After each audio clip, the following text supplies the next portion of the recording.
Hi, everyone. This will be Robin Guidry with technical resume hacks for when recruiters don't know their SaaS from their elbow.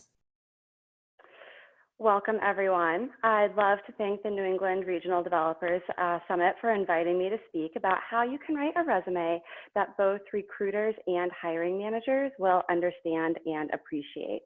So please feel free to let me know if you have any questions throughout the presentation, or if you need me to slow down and repeat myself, that's fine too. So what if recruiters could understand the value that you would add to their organization within just 6 seconds of looking at your resume? I'm going to walk you through how to make sure that recruiters can do just that. But before we dig in, I'm going to share a little bit about myself, with the hope that if you understand my background, you'll find my advice credible in a few slides when I recommend making an untraditional change to your resume. So my name is Robin Guidry.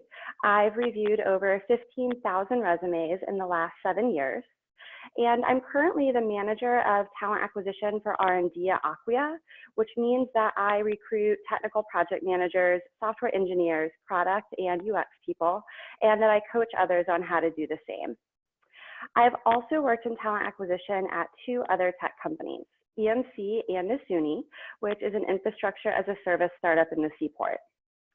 Outside of my technical recruitment experience, I ran my own business for 4 years as a certified professional resume writer.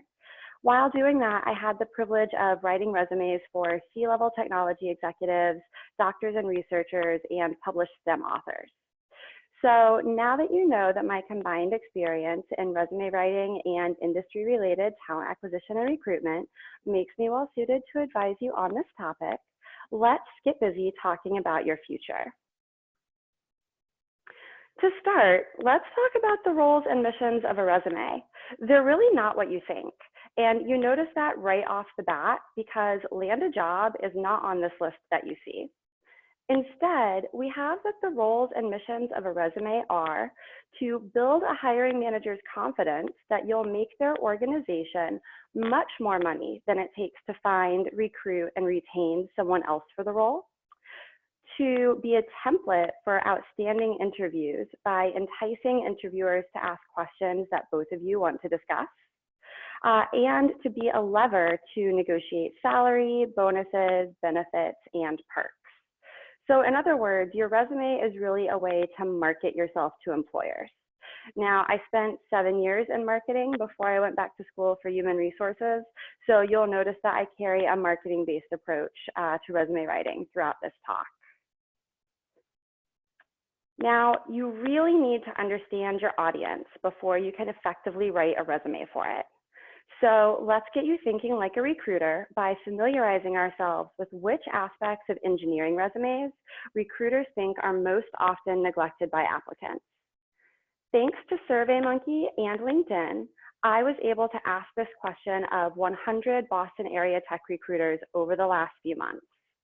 In brief, recruiters are saying, "Hi, please, we want to hire you.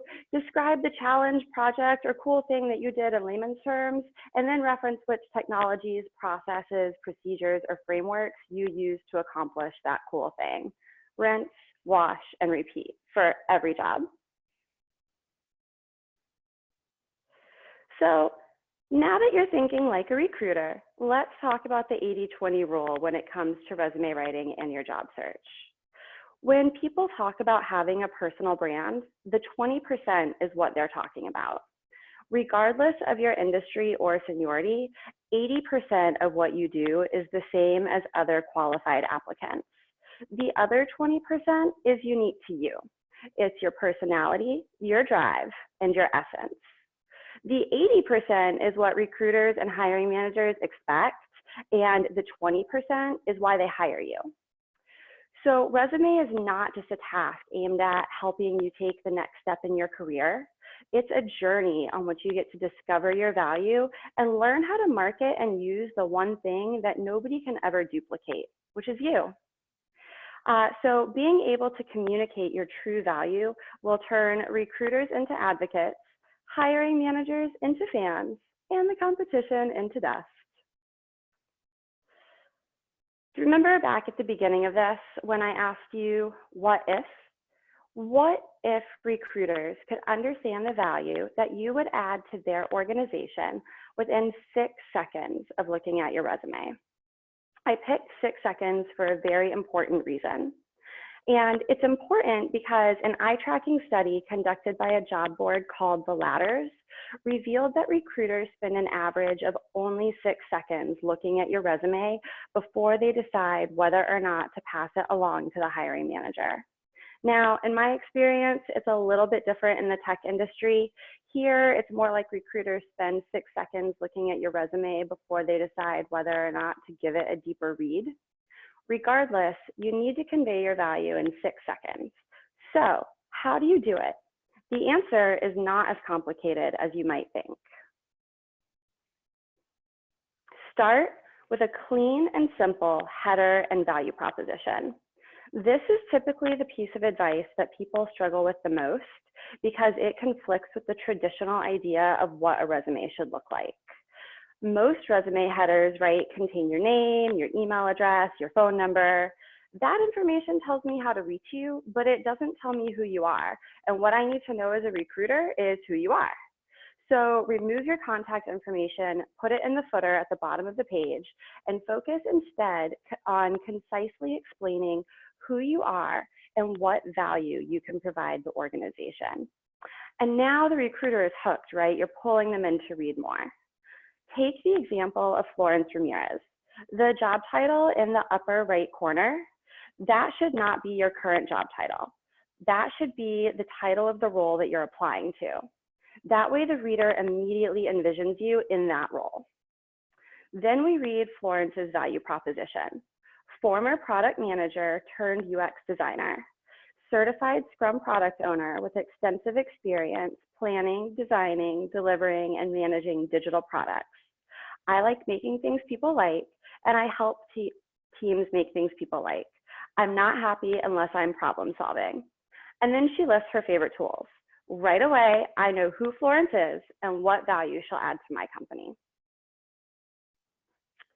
Now let's take a look at Rashida Shah, who is a Linux systems administrator applying for a cloud software engineer role. Object-oriented software engineer and open source contributor with a holistic understanding of the internet and hosting from the network layer up through the application layer.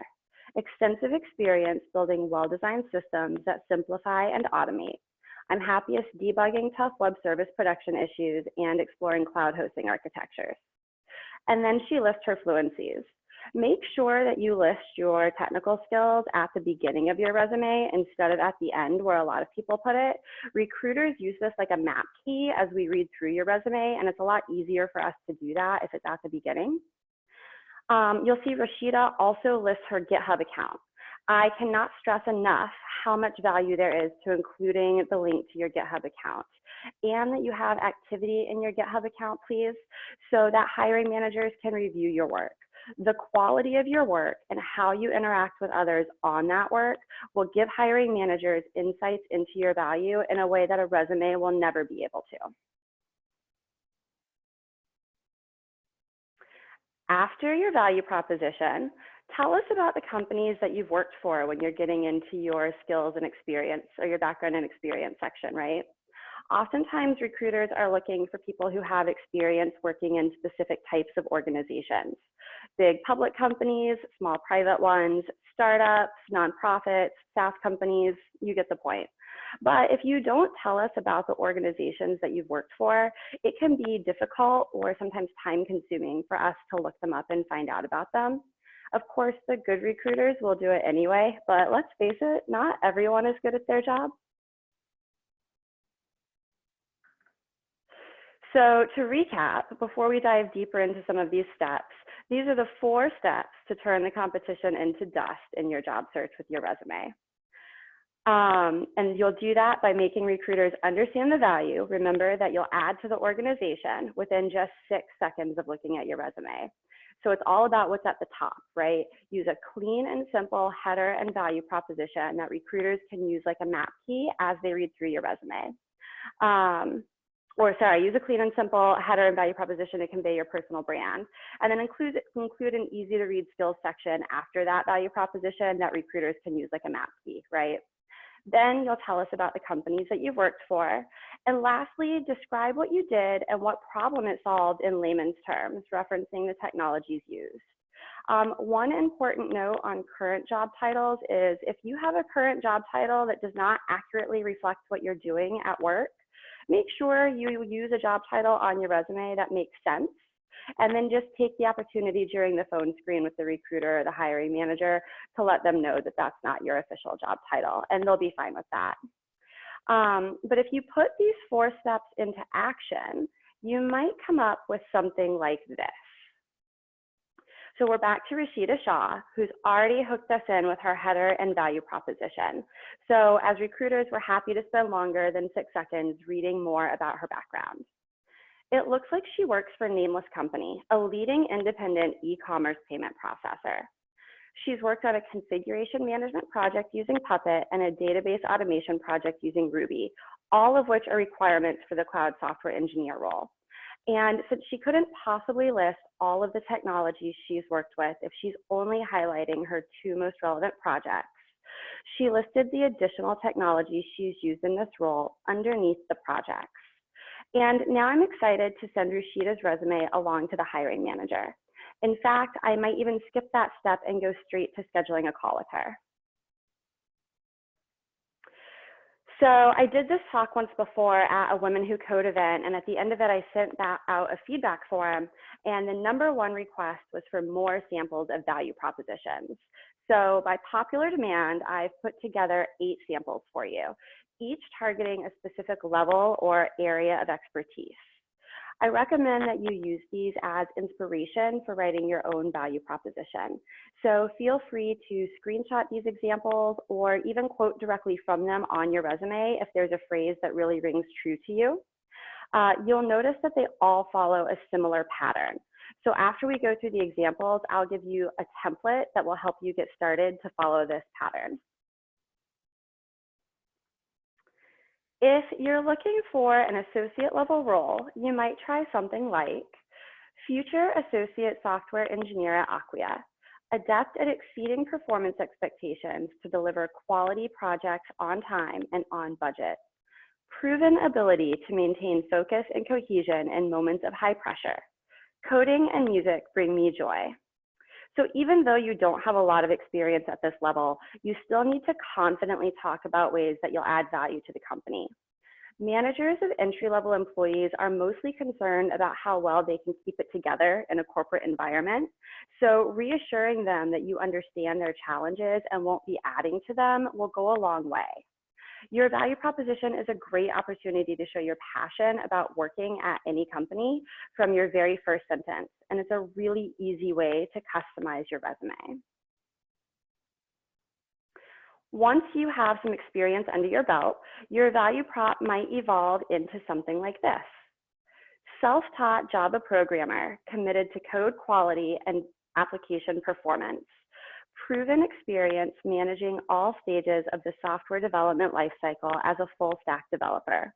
I'm sought after for my documentation abilities. As you gain more experience, don't shy away from showing it off. I think as some of us are very much introverted, we have a hard time being our own cheerleaders, but this is the place to do it, even if you're uncomfortable. This is the value proposition in front of you of someone who worked at an early stage startup as an entry-level employee and who gained some niche valuable experience as the company expanded and the product moved from R&D to deployment and maintenance over the next year or 2. So right, his competitive advantage over his fellow job seekers is really going to be that he's got experience through all stages of that SDLC. Here's one for a QA role. Software quality assurance analyst, experienced in the planning, product development, and testing lifecycle of web and client server applications. I excel at collaboration, creative strategy, and delivering and receiving feedback with grace. Now, this sounds like somebody I really want to work with. Your resume should not just be a repository of hard skills. The value proposition is a great opportunity to explain to recruiters and hiring managers what it's like to work with you and how your soft skills will add value to the organization too. Whether you love cutting-edge technology or prefer to stick with traditional things, there's no wrong answer.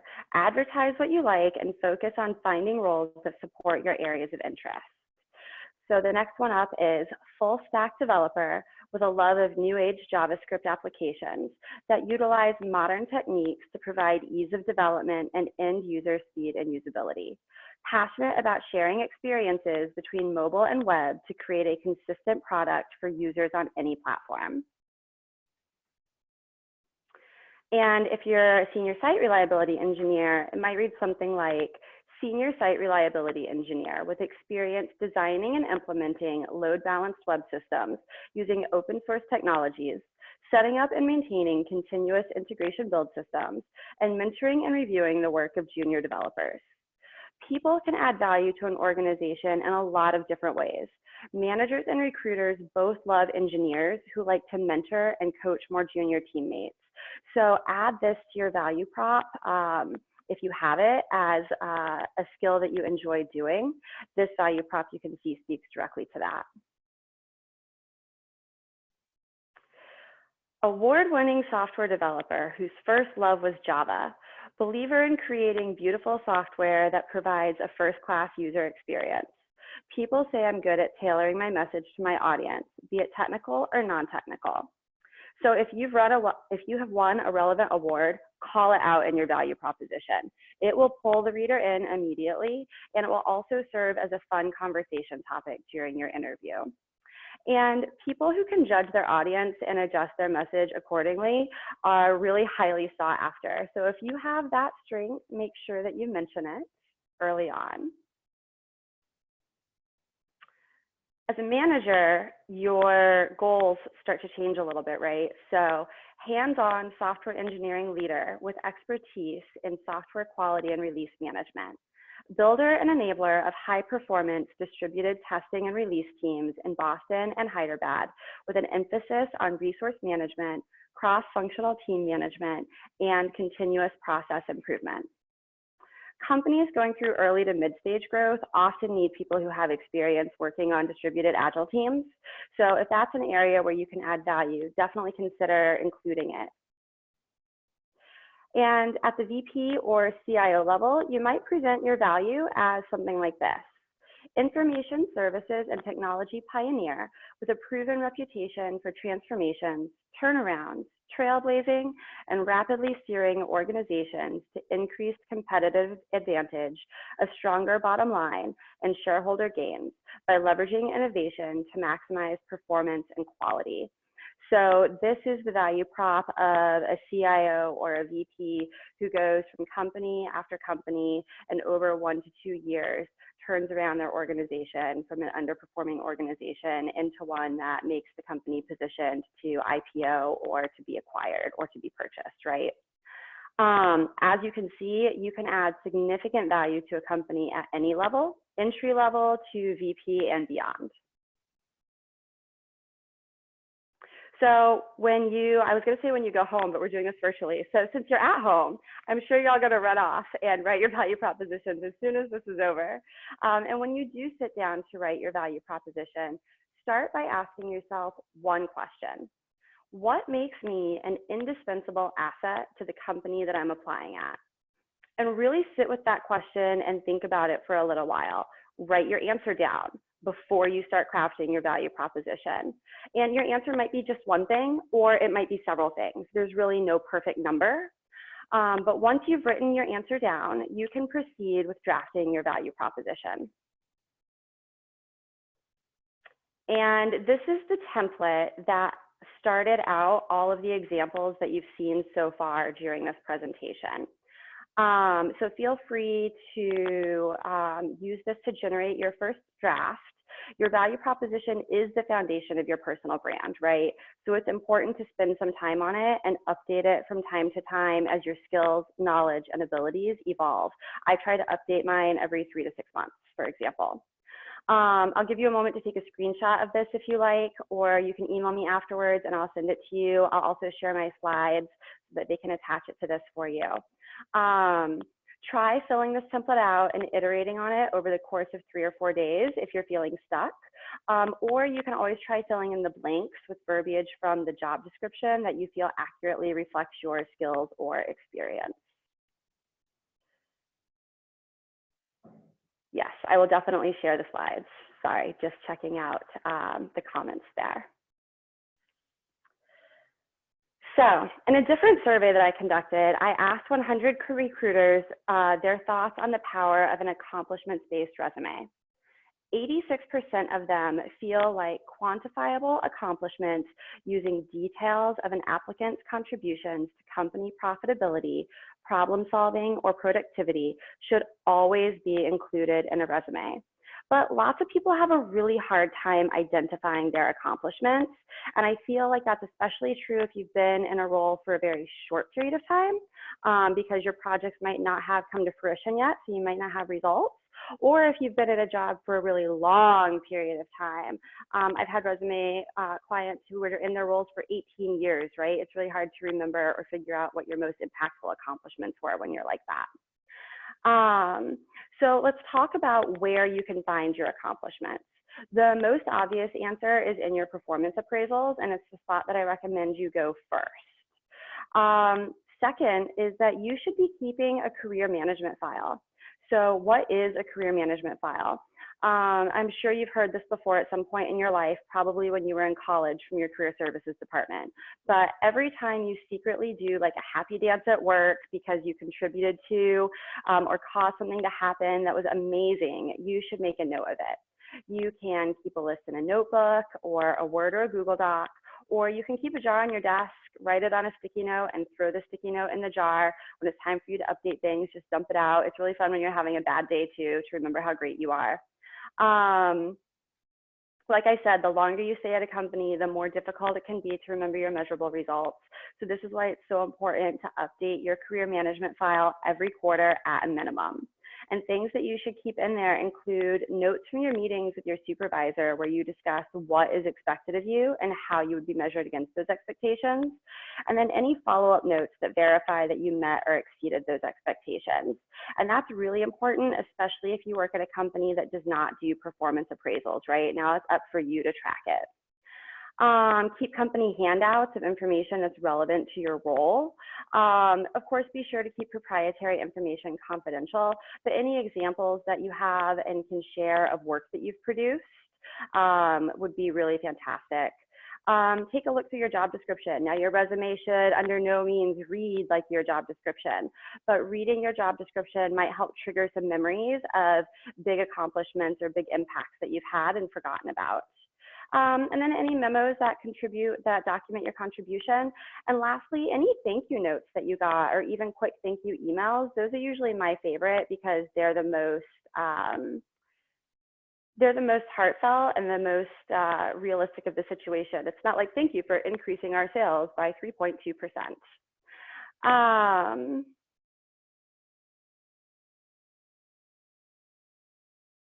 Yeah, there's a question in the chat right now, what about for students? What can they link to? And a responder says, I'd put course or personal projects with links to source if applicable.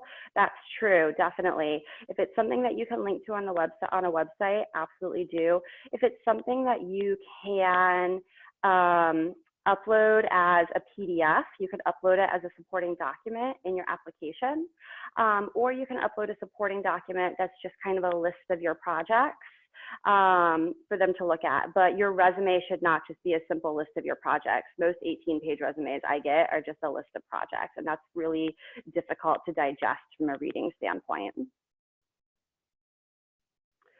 So when you are thinking about your accomplishments and looking for them, did you do something, right? There are certain accomplishments that just woo employers.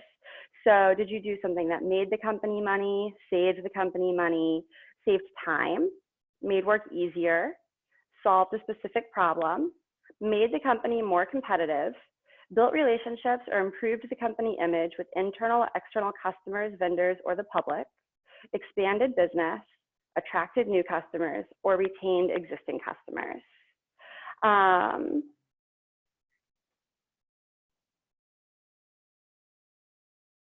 Nana is asking a question about length. We're going to get to length at the end, so I'm going to come back to that question for you, okay? Perfect. Once you find your accomplishments, you will need to quantify them. You're probably all rolling your eyes at me telling that accomplishments are really hard to quantify, so I'm giving you some tools to do that. If your results seem intangible, try to find a way to quantify them anyway. So there are several different ways to approach this. First, you can clearly use the universal language of numbers. This is the easiest way to do it. So for example, one of my bullet points as a recruiter might say, sent over 100 emails a week and received a 36% response rate. You can use comparison as a powerful way to communicate the impact that your actions had, right? You can talk about ROI from several different standpoints. You can, of course, talk about it from a financial standpoint, but sometimes, especially if we're not super high up on the career ladder, we might not have visibility into the financial impact of the work that we do. So especially if you work at a company that doesn't have a lot of transparency.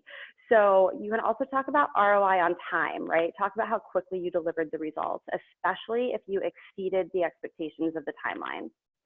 And lastly, you can also talk about opportunity cost from an ROI perspective. So if you're not familiar with opportunity cost, give it a quick Google and you'll see why. And then lastly, there is the challenge actions results approach. This is my favorite, but it's also the most difficult to use because of some formatting issues with it. So I really wanted to have an example to show you what a challenge actions results format looks like. So I've got a screenshot of part of my resume for you. So if you look at the bottom half, you can see that the challenge actions results format makes an impact in multiple ways, right? It's memorable because it's a format that recruiters don't see very often, but it's easy for them to skim through and understand. The reason that not many people use it, as you can see, it can be really challenging to do from a formatting perspective. You can't go into a second page. You have to have a perfect page break there. It doesn't look right visually. And also it can be really challenging to do depending on your job. When you look at my resume though, you can see that I format my resume in the same way that I'm advising you to. So I've got my name up top. I've got my target job title. I'm a manager right now. I'm really happy at my company. I would not leave unless I could get a better gig and a better title. So I've got my target job title up top, followed by my value proposition, which is the foundation of my personal brand. Under the experience section, I've included a one-line overview of the company. So Acquia, the leading digital experience platform for Drupal and the world's only open source marketing cloud. One sentence, done, right? Followed by the challenges I faced in the role, how I responded to those challenges in the action section, and then what the results of my actions were. And some of those were easier to quantify than others. Now, a note on length. More than half of the recruiters that I surveyed feel that resumes should be no longer than 2 pages. Directly to your question that was in the chat, yes, a 1-page resume for a student is absolutely fine. Unless you have had some crazy internships where you want to go into a little bit more detail on the projects that you did there, I think 1 page is more than acceptable. If you want to have it spaced out a little bit more visually with some more white space, go with 1.5 pages or 2 pages, but most student or entry-level resumes that I see are 1 page, and I think that's right where it should be. Here is a quote that really summarizes my personal take on length, but before I read it, I will tell you that my personal resume is 2.5 pages long. So take it all with a grain of salt, you know, use the information I gave you to make an educated decision on length. But a great piece of art is composed not just of what is in the final piece, but equally important, what is not. It is the discipline to discard what does not fit, to cut out what might have already cost days or even years of effort, that distinguishes the truly exceptional artist and marks the ideal piece of work, be it a symphony, a novel, or a resume, right? A painting, a company, or most important of all, a life. Now, please include the things on your resume that are most relevant and leave the rest out. If you have an abundance of relevant things to include, then use some self-restraint. Commit to including only 3 to 5 relevant things and only list the company name and positions for roles that occurred a really long time ago and leave out the details of those positions. The reality of the situation that you're facing, and it's going to get even worse with the layoffs that are starting to happen, is that yes, we're in high demand for people who are software engineers or UX people and can do what you do. But when a recruiter comes in on Monday morning and needs to review 135 resumes that came in over the weekend by the end of the day, and they have 4 hours during their day that they're doing interviews and 2 hours of internal meetings, they just don't have the time to sift through every line of every resume, trying to sort out the diamonds from the dust, what is applicable and what isn't applicable. So make your value obvious from the beginning, continue to communicate your value throughout your content, and then be concise with your verbiage. And then this is my last slide, but before we go and open it up for more Q&A, I can't let you leave without a quick and shameless self-promotion. I would love to connect with all of you on LinkedIn. In fact, it's my job to connect with all of you on LinkedIn, so please help me do my job and connect with me. I'd really appreciate it. And my company is still hiring despite all of the social distancing that's going on right now. We are interviewing and onboarding remotely until things return to normal. So I encourage you to visit our careers page to learn more. And with that, I think we can go ahead and open it up to questions, if there are any. It looks like one more came in on chat. Yes, Nana, you're welcome. And feel free, if folks want to unmute themselves and ask the question verbally, you can do that too. So you're asking if we have any internships at our company. Right now we have a co-op program with Northeastern, but outside of that, we do not have an internship program. We're going to try to get one in place for the summer of 2021 though. What other questions do people have? And it can be about resume writing or about job search in general or cover letters, anything like that. I'll ask a question. As a federal employee who's not looking for a job, but maybe someday, for people coming from outside private sector, whether it be government, state, local, or from an NGO, applying to a private sector company, what are your tips for kind of converting some of our more weirder bureaucratic accomplishments into something companies actually understand and value? Yeah, absolutely. So my ex-husband is in the federal sector as well, so I totally know where you're coming from. I wrote his resume. Nice. So it can be really challenging. A lot of it is about finding out what people in the private sector fear about what's going to go wrong when people transition in from the federal sector, and then finding ways to communicate that that's not going to be a problem for you. So one of the things that people bring up frequently is, oh, well, I'm not convinced that they're going to be collaborative, or I'm not convinced that they're going to be able to keep up with the pace here because the federal, like the other environments, whether it's nonprofit or anything like that, are going to be operate at such a different pace. And so to be able to communicate in your value proposition that is not something that they have to worry about with you, and is in fact something that you're really experienced with overcoming, overcoming lack of collaboration, overcoming lack of empathy sometimes, right, can be a really great way to start to make that transition. Does that help answer your question? Yes, that's super helpful. Great. Okay, it looks like Alex has a hand raised. Let's go. Alex, do you want to give your question? And then we got one in chat. Sure. First of all, thank you for doing this presentation. I actually attended yesterday and I thought it was pretty good, so I decided to come again. Oh, thank you. So I was actually on Acquia's career site, and I just noticed that your company allows applicants to apply with their LinkedIn profile. I was just curious about your thoughts on LinkedIn profile versus standard format resume, or? I prefer a standard formatted resume. And it's because I think that you guys don't realize what we see as recruiters when you apply with your LinkedIn profile. When you log into your LinkedIn profile, it looks beautiful. when you apply with your LinkedIn profile, it's just text. And it is so boring, and it is all left formatted. None of it's bold. A lot of times the formatting gets lost. And we just get it as like an imageless PDF. And a lot of times the apostrophes will convert to like those symbols that don't come over well. Any percentage signs you can forget about us being able to read. So it's really, I think, easier to digest if you submit your resume and then just include a link to your LinkedIn profile as part of your application process in the link section. But if you, just got laid off and don't have a resume up to date and do have a LinkedIn profile, it's certainly better than nothing. Sure. Does that help? Yeah, absolutely. The only other question I also had, I noticed that your company, it requires resumes, but the cover letter is optional. I was just curious on your thoughts on cover letters. Is it worthwhile to do? Absolutely. So there was also a question in chat from Joseph about cover letters.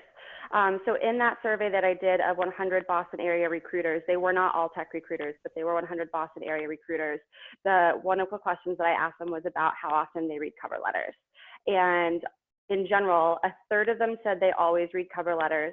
A third of them said that they never read cover letters, and a third of them said that they only read your cover letter if they like your resume or if they have a question about your resume.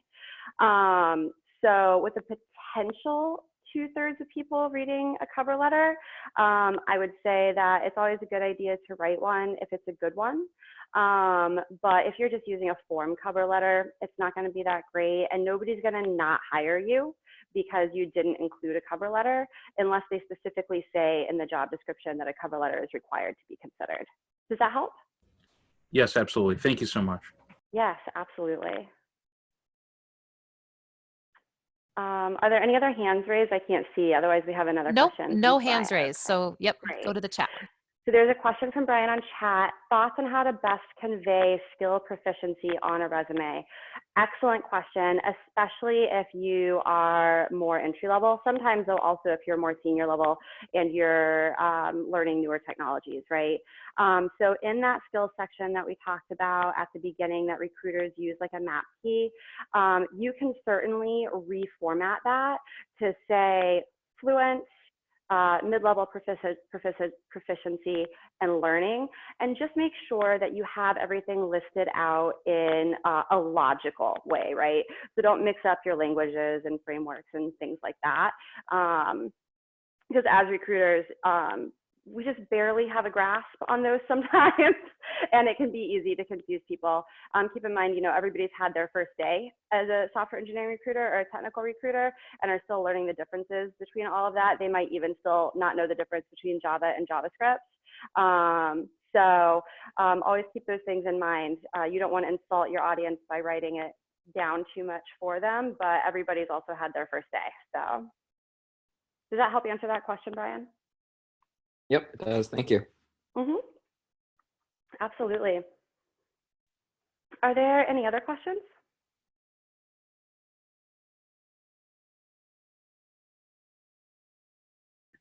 How many different resumes do you think you should create if you are an entry-level software developer, but you have varied interests, or the companies you're applying to are very different industries or sizes? Sure, that's a great question. So I think the number depends on how many goals you have, right? So try prioritizing your interests or prioritizing your industries, and start out by writing your resume for the one that is of the utmost interest to you, or the one where you think you'll be submitting the highest volume of applications. I really recommend that you just pick like the top 1 to 2 and don't apply to all of the rest. Because that's going to set yourself up for success in your career, and you're not going to have to do what I did and make a career transition 7 years later and kind of start all over from scratch. So spend a lot of time thinking about it, prioritize the top 2, and create 2 resumes. Does that help? Yeah, that's great. Thanks. Yeah, absolutely. I have another question. This is awesome. I love being the host for this because this is a very interesting topic for me too. So I know like in the federal government, when you're applying to something on USA Jobs, say, it's so important to like look for the keywords in the description, and you have to put all the keywords into it because the computer's reading it first. So as someone in the private sector who's doing this, do you guys use a computer screening tool to kind of weed out applications and resumes first, or do you look at every single one? It's a really good question. So I've worked at companies that do both. At my current company, I read through every single one. At my last company, I read through every single one, even though we used a technology that was capable of filtering people out. We all use applicant tracking systems at those companies. However, when I worked at EMC, we would post a software engineering role on Friday at the end of the day, and we would come back on Monday and have over 2,000 applications for it. Wow. So in that situation of volume, you know, it becomes really necessary, unfortunately, to use non-human things to go through the resumes and weed people out that way. Oh, also for you, when you're applying outside of the federal industry, anything that you have, like a lot of companies really admire and look for people who have federal industry experience if they have clients that are in the federal government. So if you're conducting a targeted job search, start with companies that have those types of clients. That'll be your easiest transition into public. Yes. Okay. Is companies that value the skills you got working in the sector you're in now, right? That's smart. Perfect. How should you set up your resume to get through the computer screening? Good question. There are over 250 applicant tracking systems on the market, and they are all different. None of them operate the same, but 99% of them can read Calibri and Arial. So I always suggest that you go with a sans serif font because it's easiest for the recruiters to skim through, right?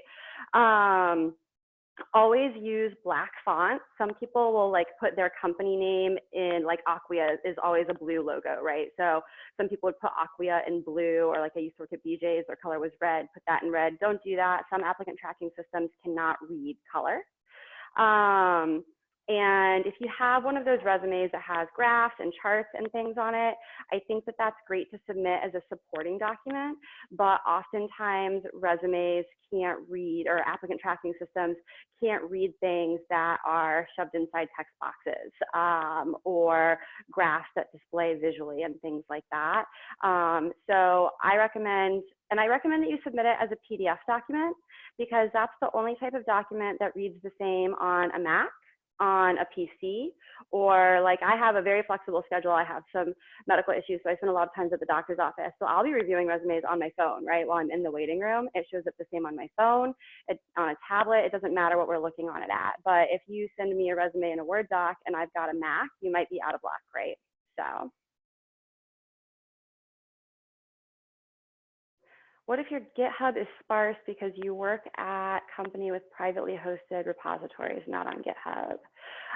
Good question. Not everybody can use their GitHub account for something. If you wanted to start something in GitHub that was just kind of relevant to the roles that you're pursuing, you can do that. But if you don't have an active GitHub account, like I said, about a cover letter, right? Nobody's gonna not hire you because you're not linking to your GitHub account. We all know that there are certainly scenarios where that would prevent people from having a really robust GitHub account, right?